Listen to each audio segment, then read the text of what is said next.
विदर्भाचं नंदनवन म्हणून ओळखल्या जाणाऱ्या चिखलदऱ्यामध्ये सध्या निसर्गानं मुक्त हस्तानं उधळण केली आहे। गेल्या काही दिवसांपासून झालेल्या पावसानंतर संपूर्ण परिसर हिरवाईनं नटलाय। सर्वत्र धुक्याची दाट चादर पसरली आहे, त्यामुळे वातावरण अधिकच आल्हाददायक बनलंय। सकाळच्या वेळी दर्याखोऱ्यांसह मुख्य रस्त्यांवरही धुक्याचं साम्राज्य पसरलंय।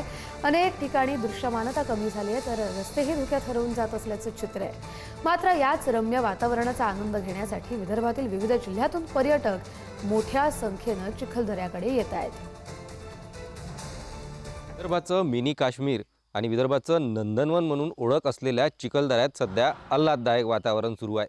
गेल्या आठवड्यापासून या चिखलदऱ्या परिसरामध्ये संततधार पावसाची सुरू आहे आणि त्यामुळे या ठिकाणी आल्हाददायक वातावरण झालेलं आहे। सर्वीकडे जर बघितलं तर हिरवळ झालेली आहे आणि मोठ्या प्रमाणात धुक्याची चादर या ठिकाणी पसरलेली आहे।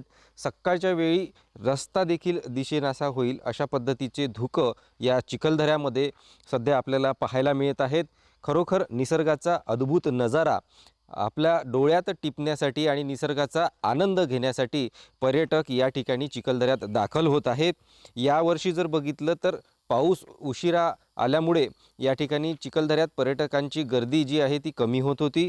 मात्र आता पाऊस झाला आणि वातावरण बदललं, त्यामुळे निसर्गाचा आनंद घेण्यासाठी पुन्हा एकदा या वर्षात पर्यटक जे आहेत ती विदर्भाच्या नव्हे तर राज्याच्या कानाकोपऱ्यातून या चिखलदऱ्यामध्ये दाखल होत आहेत आणि नैसर्गिक नजाऱ्याचा जो आनंद आहे, धबधब्याचा जो आनंद आहे तो देखील या ठिकाणी पर्यटक आपल्याला घेताना दिसत आहेत। या वातावरण तयार झाल्यामुळे इथल्या स्थानिक व्यावसायिकांना देखील रोजगाराचं साधन जे आहे ते उपलब्ध झालेलं आहे। कारण गेल्या काळात जर बघितलं तर व्यवसाय इथला मंदावला होता आणि आता चिखलदऱ्याचा व्यवसाय देखील मोठ्या प्रमाणात पर्यटकांमुळे आता सुरू झालेला आहे। छगन जाधव, पुढारी न्यूज, अमरावती।